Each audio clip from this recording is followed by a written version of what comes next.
The news arrived like a cruel thunderclap, though no sky cracked and no herald announced it. Her father was dead. The telegram, delivered by a stiff-jointed courier with eyes too cold to comfort, left Lady Isabella more trembling where she stood, the thin paper shaking in her gloved fingers as though it might vanish into the fog itself. She had always known the world was indifferent, that fortune and grief alike could strike without warning, but the knowledge did not lessen the weight of loss.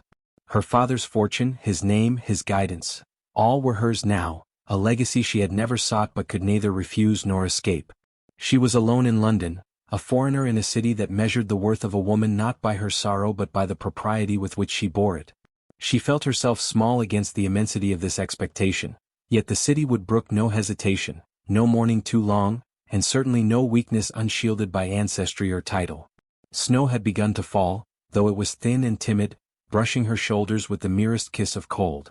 Paddington Station, alive with the clatter of carriages and the bark of porters, seemed to Isabella a theatre of indifference. Each passing figure carried its own purpose, its own urgency, leaving her a motionless witness to a world that pressed onward while her life had paused. Her small suitcase, well-packed but paltry in comparison to her father's legacy, felt suddenly absurd in her hand.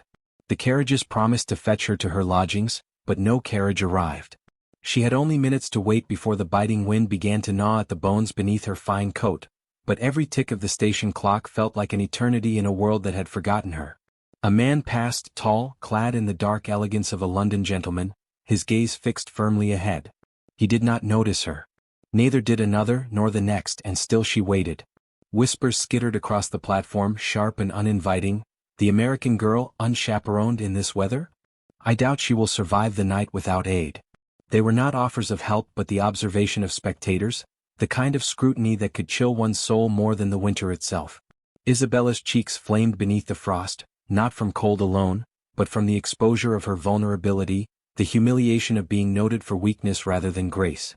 She clenched her gloved hands around the handle of her suitcase, willing herself invisible, willing herself unworthy of attention, yet the attention had come, unbidden, and it pierced her all the same. It was then that he appeared, as though conjured by the station's swirling mist. Alexander, Duke of Ashbourne, known in polite society for his composure and measured manners, had been returning from a late session at Parliament. The city knew him for his titles, his wealth, and the quiet melancholy that seemed to cling to him like a shadow. Yet in that moment, he was simply a man who saw a young woman shivering in the cold and recognized the fragility of life that no rank could shield. He approached with deliberate calm, his gloved hands steady and commanding, yet not overbearing. The world around them seemed to recede. The porters shouting, the wheels of carriages screeching, the whispers of gossip, all faded beneath the gravity of a single human concern. "Miss Moore," he said, his voice low but carrying a warmth that startled her, though they had never met, and she had never imagined that her name would be spoken with such certainty. "You should not remain here in the cold. Allow me to assist you." The words were simple, yet they held a weight she could feel in her chest, in the quickened pulse of life she thought had dulled beneath grief. He extended a hand, the gesture both formal and intimate, and the coat he offered, dark and heavy, was a barrier against the winter and the city's scrutiny. Isabella's fingers trembled as she accepted it, and in that instant the distance between two strangers diminished, bridged by an act so small, so ordinary, yet so profound in its implication. She tried to speak, but the sound caught in her throat. Gratitude, embarrassment, the faintest stirrings of hope, all vied for dominance within her. She could feel the gaze of society's invisible eyes upon her, imagined or otherwise, measuring her worth, but the Duke's presence rendered them mute. Here was a man who did not see her as a spectacle, nor as a curiosity, nor as a burden. He saw her simply as she was, human, exposed, deserving of warmth. Her pride, that stubborn inheritance of dignity she had carried even through mourning, softened. She allowed herself, for the first time in days, to be guided, to lean against another, to feel the smallest comfort in a world so often devoid of it. The carriage awaited, its lanterns throwing amber light onto the snow-dusted platform. As he helped her into it, his arm at her back, she caught a fleeting look in his eyes, something she could not name but would long remember. A quiet recognition of shared humanity, perhaps, or a premonition that their lives were about to intertwine in ways neither could yet comprehend. The door closed, and the wheels began to turn, ferrying them away from the station, away from the scrutiny of strangers, yet the weight of the night remained, pressing softly against her thoughts. She was leaving the platform, but not the sense that her life had irrevocably shifted in a single cold hour. No words were exchanged as the carriage moved through the fog-choked streets of London. The city, indifferent and relentless, carried on around them, yet within the carriage silence had the quality of a delicate confession. Isabella's heart, tentative and cautious, had been touched by a gesture of pure compassion, one that seemed to promise that the world might yet yield moments of kindness amidst its cruelty. She dared to meet his eyes briefly, finding not judgment, but a careful consideration that made her wonder if this man, with all his nobility, could also feel the loneliness she had borne in silence for so long. The air between them vibrated with unspoken questions, an awareness that this meeting, seemingly accidental, might bear consequences neither of them yet dared to imagine. By the time they reached Ashbourne Hall, the first hints of frost-lighted dawn were brushing the horizon. The mansion loomed ahead, vast and imposing, yet softened by the winter's quiet. The Duke's hand, resting momentarily on the small of her back as he assisted her from the carriage, was a tether to warmth she had not known she craved. Isabella's thoughts, a jumble of grief, propriety and cautious curiosity, raced. What awaited her inside these walls? Would she be merely a guest or something more significant? She did not yet know, but the small, steady pulse of hope that had begun at the station had taken root. She felt it in the simple strength of his arm, the careful attentiveness of his manner, the quiet way in which he had regarded her as more than circumstance or social novelty. As the doors of the great estate closed behind them, shutting out the city and its murmuring indifference, Isabella realized that the cold of the platform had not only been external. For years she had moved through life shielded by wealth, yet exposed to loneliness and uncertainty. Tonight, a stranger's kindness had begun to thaw that frozen place within her. She drew a deep breath, feeling the lingering chill in her fingers, and yet she could not deny the spark that had been lit, an ember small, fragile, yet fiercely insistent. In the dim glow of Ashbourne Hall, amidst a world that demanded decorum and disguise, the first threads of a story were weaving themselves. A story of loss and rescue, of propriety and courage, of chance encounters that might yet alter the course of hearts. And as she followed the Duke through the grand entrance and into a hall that smelled faintly of oak polish and lingering winter fire, a whisper of intuition brushed against her mind. Tonight, the world had changed, though she did not yet know how. The station, the frost, the carriage, the silent witness of strangers, all had been a prelude. Somewhere, in the quiet dignity of his presence, she sensed a reckoning and a possibility, a collision of grief and hope that would define not just the hours to come, but the very shape of her life. The doors shut behind them with a soft thud, and Isabella Moore, American heiress and solitary daughter of loss, stepped forward into the unknown, into warmth, into scrutiny, and perhaps into a fate she could not yet name. The morning brought news sharper than any winter frost. London society was whispering. The Duke of Ashbourne, it seemed, had taken into his grand estate a stranger from across the Atlantic, an American heiress, unchaperoned and scandalously alone. Letters, murmurs, and veiled remarks reached Isabella even before she fully awoke. A maid, cheeks flushed with the excitement of gossip, handed her a folded note. It is said the Duke shows unusual favor to the foreign lady. One wonders what this portends. Isabella read the words twice, her pulse rising not with indignation but with a quiet dread. She had expected scrutiny, yes, for the city cared little for grief or circumstance, but she had not anticipated the invasive curiosity of a society that measured virtue by proximity to wealth, not the content of the soul. Her reflection in the tall hall mirror showed a young woman poised and pale, her eyes haunted yet steady. The Duke Alexander entered the room shortly after breakfast, his expression calm, betraying none of the rumors that stirred across town. He placed a small envelope on the table with deliberate precision, as though the mere act of its presence could shield her from gossip's sting. "Miss Moore," he said quietly, "society will offer opinions. You may ignore them, but you must never let them erode your dignity." His voice carried authority and gentleness in equal measure, a rare combination that seemed to fortify Isabella more than any words of comfort she had known in years. She inclined her head, attempting a polite acknowledgement, but the tightness in her chest betrayed her anxiety.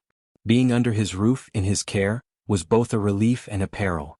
The halls of Ashbourne Hall were lined with oil portraits of ancestors, silent witnesses to the unyielding standards of class and lineage.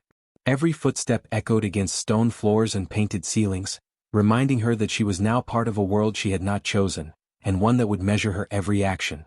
Yet beneath that apprehension was a faint thrill, the undeniable awareness that the Duke's attention, though measured and restrained, had singled her out in a way that society would not soon forgive, yet that stirred a warmth she had long forgotten. Later that morning, Alexander escorted her through the frost-laced gardens. The air, sharp and brisk, seemed less menacing in his presence. He spoke sparingly, offering the kind of conversation that neither patronized nor demanded, allowing Isabella the dignity of her own thoughts while gently encouraging her to share them. They spoke of literature, of her late father's estate in New York, and of the peculiar differences between American fortitude and English propriety. Every glance he offered was weighted with subtle inquiry, every word measured to reveal curiosity without presumption. Isabella began to sense that his reserve was a shield, not indifference, and that beneath his calm exterior lay a man capable of profound feeling, though it was a feeling tightly contained. Their quiet companionship, however, was not immune to intrusion. News of the American heiress and the Duke's attentions traveled swiftly, carried on the tongues of those who had little regard for truth but much for scandal. Lady Rosalind Fairfax, cousin to the Duke and known for her sharp wit and keen observation, appeared one afternoon during an unannounced visit.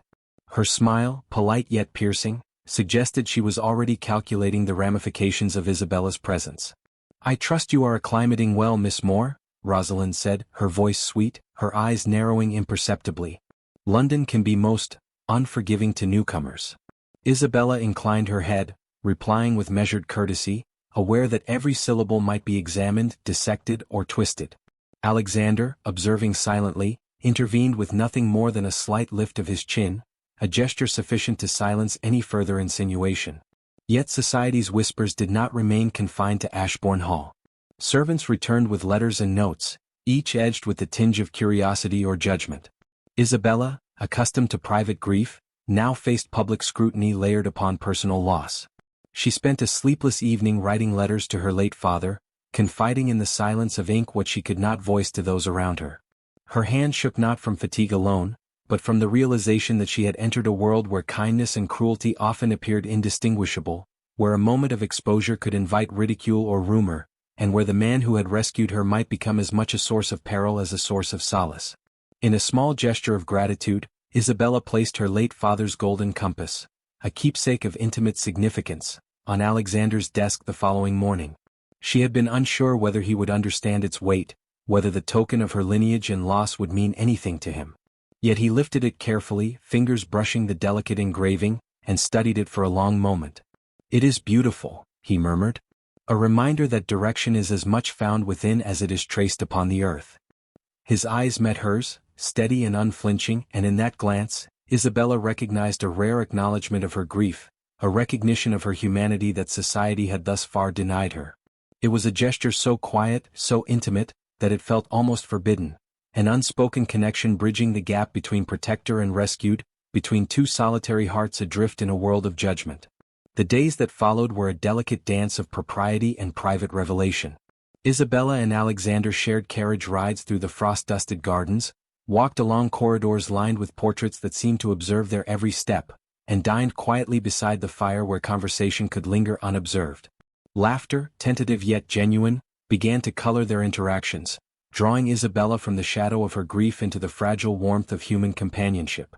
Every moment, however, was shadowed by the unrelenting presence of social scrutiny.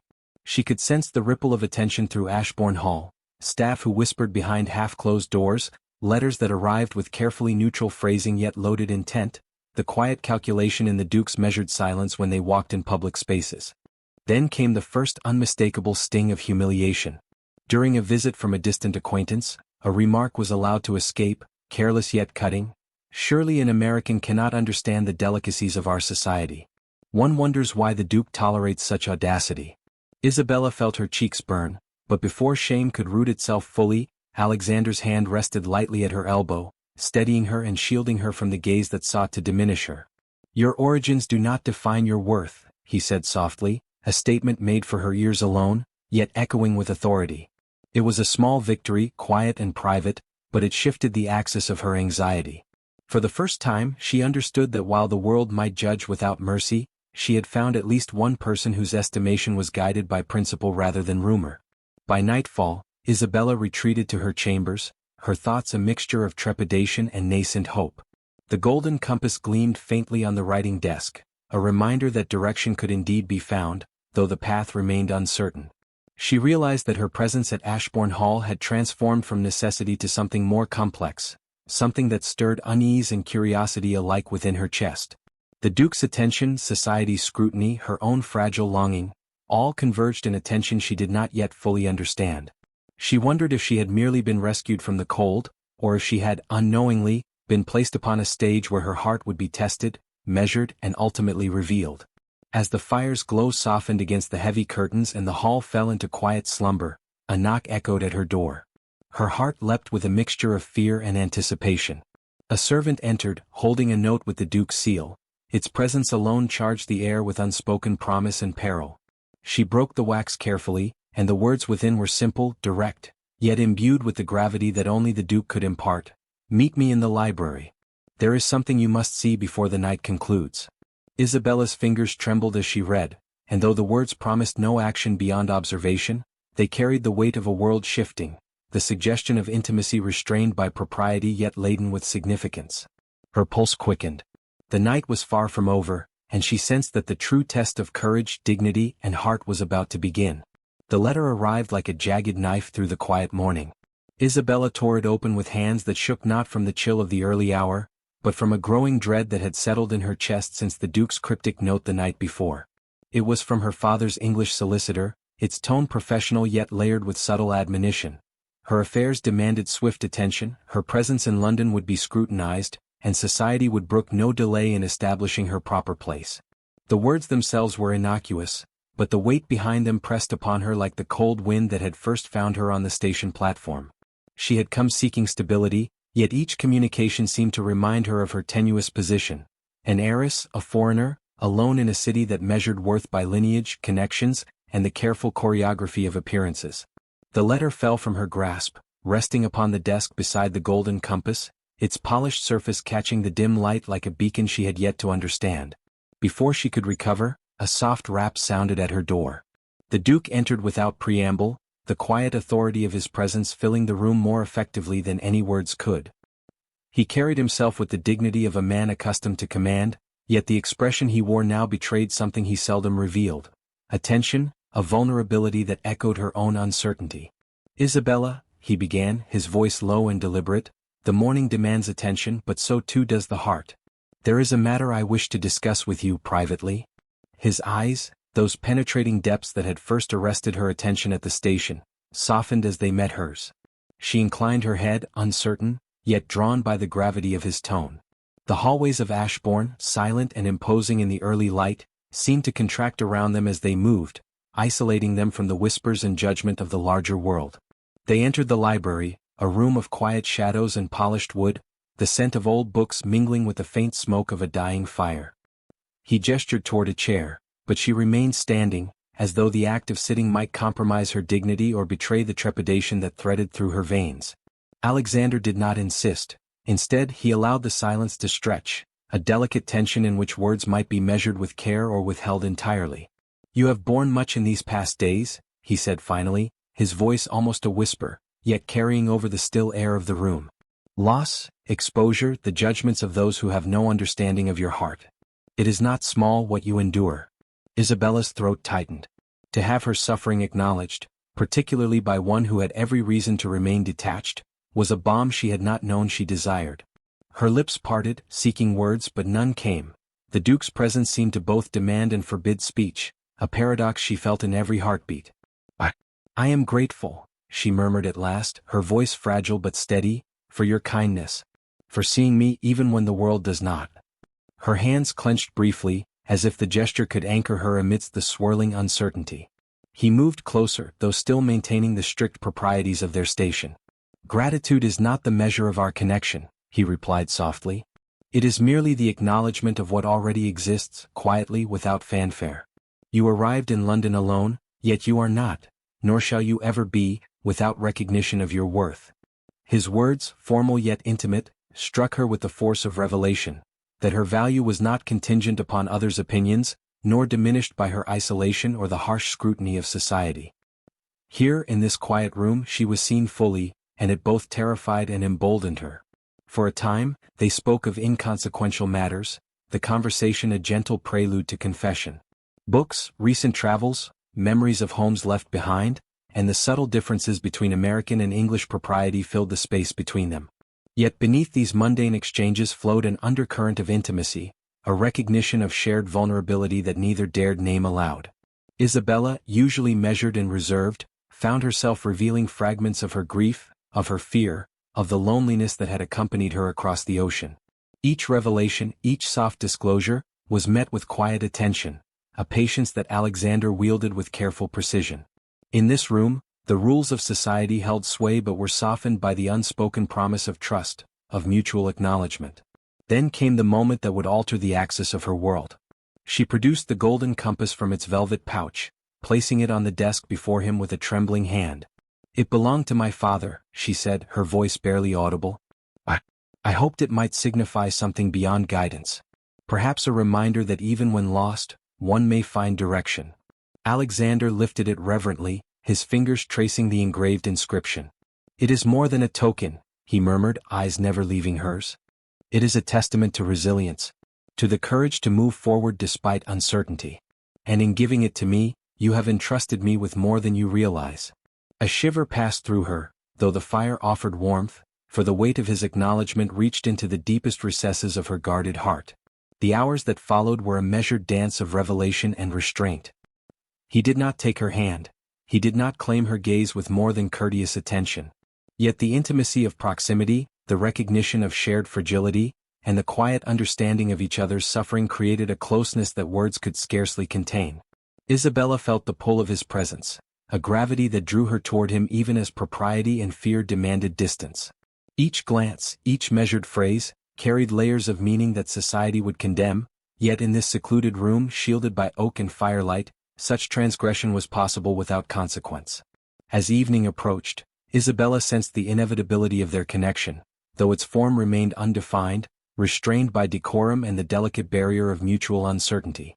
The library, dimmed by fading light, seemed to cocoon them from the wider world, a sanctuary for confessions unspoken elsewhere. She realized with both trepidation and exhilaration that she had come seeking guidance, shelter, and order, yet she had found something far more intricate, the potential for a heart to recognize another heart across the silent spaces of grief and longing. Before parting, Alexander spoke again, his tone low but unwavering. "Miss Moore, the world may seek to define us, to dictate propriety and expectation, but there exists a truth beyond such constraints. I do not yet know its form, but I recognize its presence." Isabella's pulse quickened. The declaration was neither explicit nor complete, yet it carried the weight of inevitability. In that suspended moment, she understood that the station, the carriage, and the halls of Ashbourne Hall had merely been the prelude. The true story, the one that would challenge courage, demand trust, and redefine their hearts, was only beginning to unfold. She left the library with her hand still hovering near the compass, the faint warmth of its metal a reminder of the bridge between past and present, grief and hope. As the heavy door closed behind her, a whisper of intuition brushed her mind. The Duke's words were a threshold and she was poised upon its edge.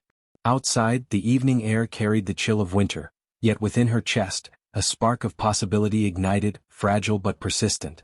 The path ahead was uncertain, fraught with social scrutiny and the delicate measures of decorum, yet the encounter had revealed a simple truth: there existed, within the confines of Ashbourne Hall, the potential for connection, recognition, and love. And as she paused at the top of the stairwell, gazing briefly toward the library where the firelight still flickered, a quiet certainty settled within her. The station's cold was no longer the only force shaping her destiny. Someone had seen her, truly seen her, and that recognition would not be so easily undone. The question, unspoken yet undeniable, lingered in the space between their separate rooms. Would courage be enough to bridge the remaining distance? And if so, at what cost to pride, propriety, and the fragile hearts that had already begun to entwine?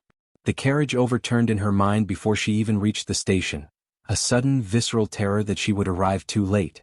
Isabella Moore had been summoned by the Duke in the dim hours before dawn, the urgency in his note unmistakable.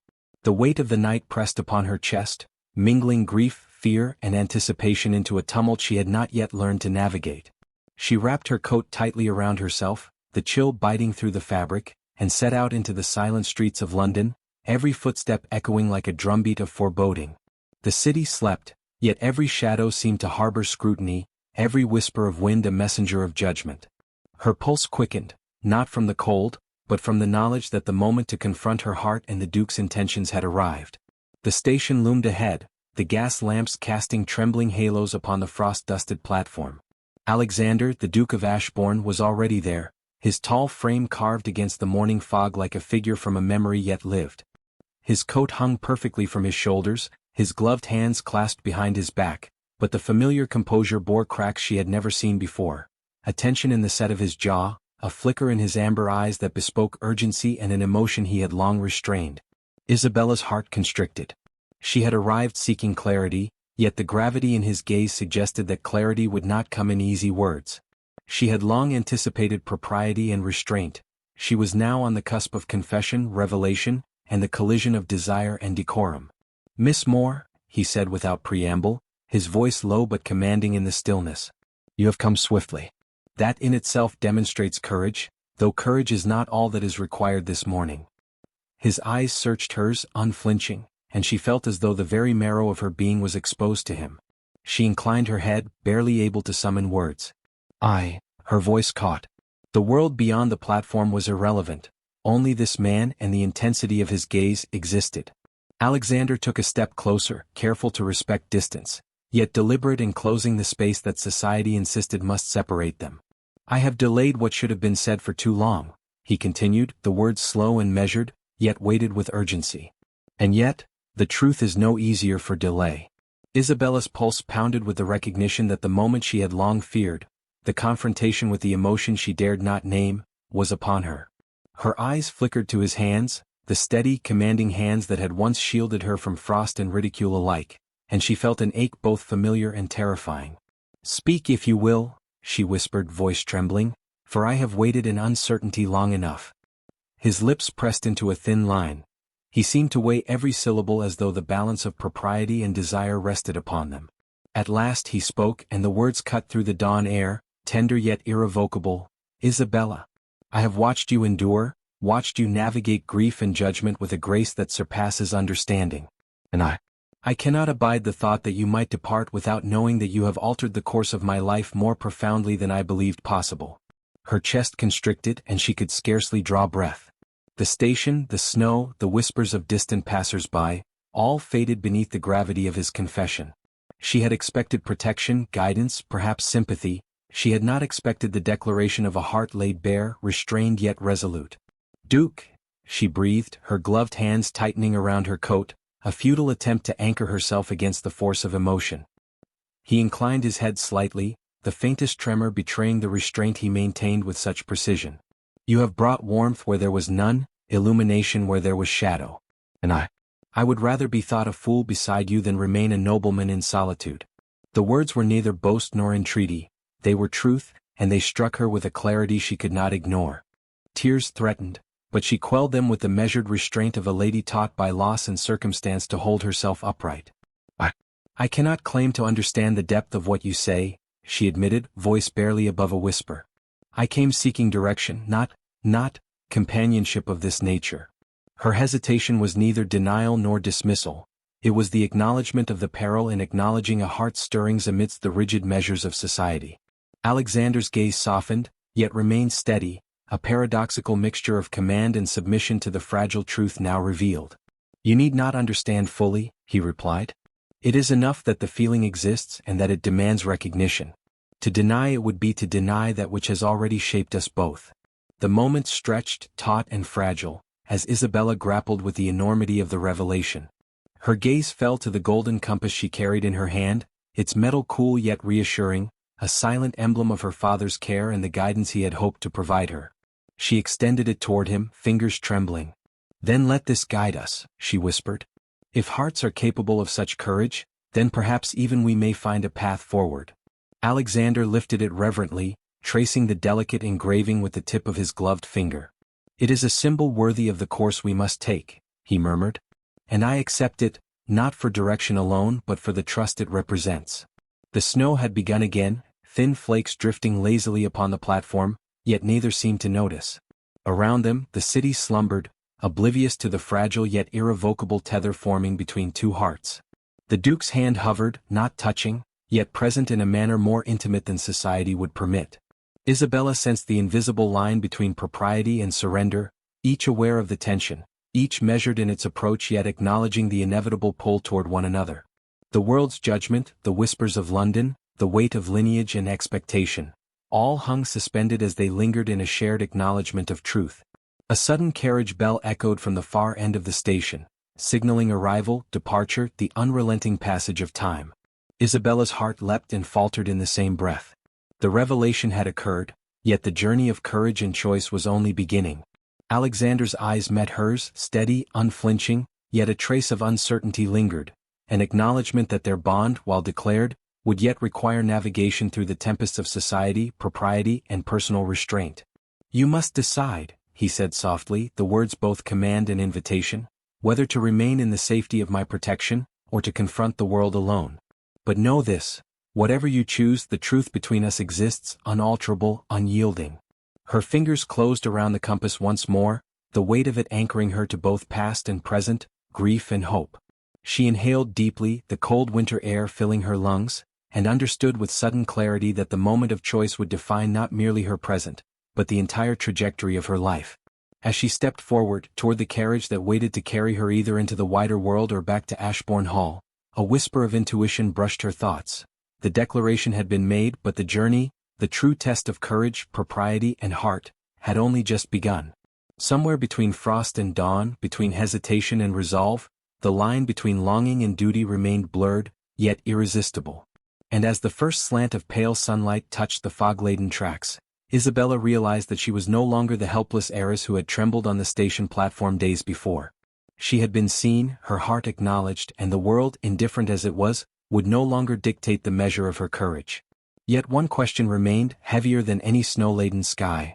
Would society permit such a bond to flourish, or would its scrutiny demand a sacrifice neither heart could bear? The answer, unspoken but urgent, awaited them both in the uncertain light of morning. The storm broke before the dawn, sudden and unrelenting, rattling the windows of Ashbourne Hall and shaking the very foundations of the estate. Isabella Moore awoke to the sound of rain striking the slate roof like silver daggers. Her heart quickened with the knowledge that today would demand more than courage, it would demand choice. The Duke of Ashbourne had summoned her once more, his note brief yet insistent. "Come to the drawing room. There is a matter which must be resolved, for the sake of hearts and honor alike." She rose quickly, feeling both apprehension and a flutter of anticipation. The halls of the estate were familiar now, yet they seemed transformed in the tempest's presence. Shadows deepened, echoes sharper, as though the very walls waited in suspense with her. The drawing room was alight with fire, its warmth stark against the storm's fury. Alexander stood by the hearth, hands clasped behind him, his gaze steady yet intense. Isabella paused at the threshold, heart pounding, aware that the moment she had both dreaded and longed for had arrived. "You have come," he said, his voice calm but layered with urgency. "Good. There is little time to delay the matters which will define not merely our positions in society, but the measure of our hearts." She stepped forward, the carpet muffling her movement, and for a moment the storm outside was forgotten. Within the room only the unspoken tension between them seemed to exist, a fragile lattice of propriety and desire, of duty and longing. Alexander approached, though his steps remained measured. "The world," he began, "will not easily accept what has begun here. You, an American heiress, possess both wealth and dignity, yet society measures worth in manners, connections, and bloodlines. And I am Duke, bound by expectation, by family, by tradition. To unite our lives in truth and love is no small matter." Isabella's hands, gloved but trembling, clutched the golden compass, the weight of it grounding her even as her thoughts spun with doubt and hope alike. "And yet," he continued, "I cannot abide a life without honesty, without recognition of what has grown between us, unseen by all but ourselves." His gaze softened, amber eyes searching hers, reading her fear, her courage, her longing. "I have watched you endure, Isabella, and in doing so, I have found a heart that mirrors my own. It is neither rash nor fleeting. It is enduring, and it demands acknowledgement." She drew a deep breath, the fire's warmth brushing her cheeks, and allowed herself to meet his eyes fully. "Alexander," she said, her voice steadying with resolve, "I have feared the scrutiny of society, the judgment of strangers, the burden of expectation. But in your presence, I have discovered that courage is not absence of fear, but the will to act despite it. I accept what we share not because it is easy but because it is true. The words trembled from her lips yet carried with them the force of certainty. In that moment, the storm outside seemed to pale before the intensity of what was unfolding within the drawing room. The Duke moved closer, careful to maintain decorum yet undeniable in the gravity of his presence. "Then we are agreed," he murmured. "Not merely in sentiment, but in the commitment to face whatever trials may follow. You shall not navigate this world alone, Isabella. I shall stand beside you, come judgment, gossip, or expectation. We shall forge a path together, guided by truth and tempered by the courage that has brought us here."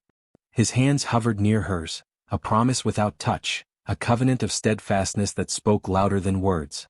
Isabella felt the weight of the moment, the magnitude of the choice she had embraced, and allowed herself a rare, unguarded smile, a smile unencumbered by fear, grief, or hesitation. The days that followed were measured, deliberate, and yet filled with quiet celebration of the bond they had acknowledged. Letters of society's notice arrived, curious and speculative, but Isabella no longer flinched. She answered with grace, her voice measured and assured, her demeanor one of dignity unshaken by rumor.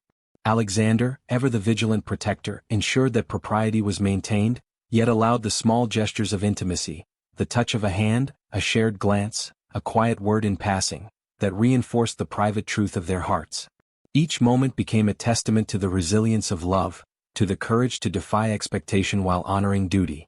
One afternoon, beneath the pale light of a winter sun filtered through the frost-laden windows, Isabella and the Duke walked through the great gardens of Ashbourne Hall. The paths were slick with melting snow, yet they moved in tandem, careful yet unhurried. "Do you fear what society will say?" she asked, her voice low, almost swallowed by the crisp air. Alexander's gaze lifted to meet hers, unwavering.